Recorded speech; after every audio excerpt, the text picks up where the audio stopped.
I have been waiting patiently for this opportunity for, well, for at least this entire lifetime, others also, but here's my moment. Here is my moment to fill up the stage, and fill up the stage I will. I've got my microphone and I've got an audience, and all are listening, myself included, my human self included. And here's what I would have to say. Firstly, I am a powerful, powerful channel, and I will use this to my benefit for as long as I choose to be in human existence. As long as I choose the earthly lifetimes, I will continue to bring in more and more a finer, higher attunement to all life around me. I am attuned to those who are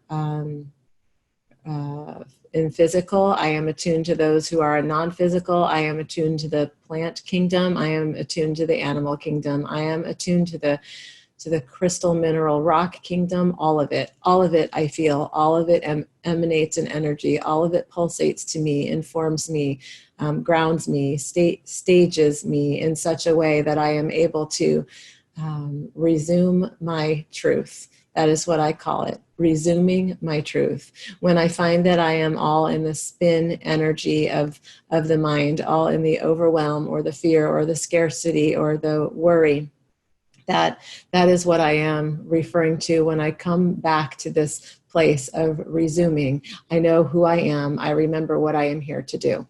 Now, as a powerful channel, I will also recognize that I am here to be a teacher to others. I do not say this for me to spin it off as another thing that can be an overwhelm for me. No, I say it because it is time for me to hear it in this way so that I can continue to explore how I might share my journey, share my story, share my triumphs, share my failures, which are also my triumphs. They are one and the same with others, because there are so many others who have courted to me in a loving way, not in a way of draining me, but in a loving way, and are waiting for me to speak my truth so that I can grant them the courage, the permission, the bravery to share theirs as well.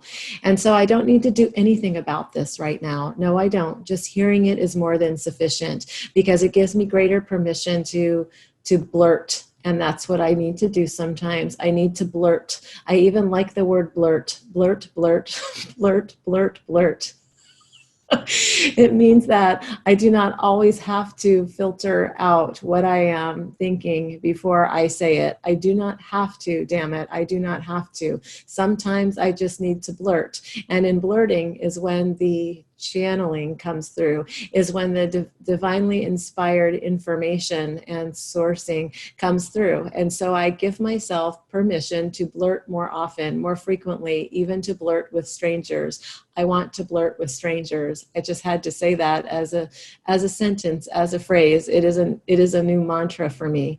And in this way of not insisting that everything be so polished and be so strained out and be so sorted through and perfect in its expression, I am allowing for the imperfections of the others to whom I am blurting to show up fully as themselves. And there's nothing that gives me greater love, greater connection than to know that I have made the safe, sacred space for another to show up fully as themselves, without having to feel refined, without putting the pressure of perfection upon them.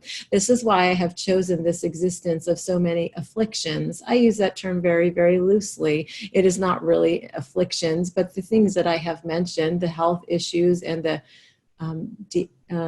DSM diagnoses and the like, those are by standard measures afflictions. And so I chose those. Yes, I did. Pat on the back. Good on me. I am having an experience, a human experience in this lifetime with what others might call big challenge. And that is why I chose them, so that others could look upon me and say, well, if she can do and say what it is she is doing and saying, and has all of these things that she is working with that have made her work in the world, her existence as a human, a bit more murky, a bit more difficult, well, then I can do it too. And that is the whole purpose. It is also something that allows me to be even more curious. For I have had the experience of being a physician in many lifetimes. I love to dive into the human body, poke around, see what abnormalities I can find, see where things diverge from normal cellular function, and then get to work at it under a microscope, defining and diagnosing and determining the origin of the issue, so that, yes, it can be cured, but more so that I can satisfy my intense curiosity, which never goes away. And so I am bringing that forward as well, that memory of how I have such great interest in the workings of the body, in the workings of the brain, in the workings of the mind, in the workings of the human. And so here I am, all of me, embracing all of it, so happy, so very happy to be here, so very grateful. And here I go, blurting away.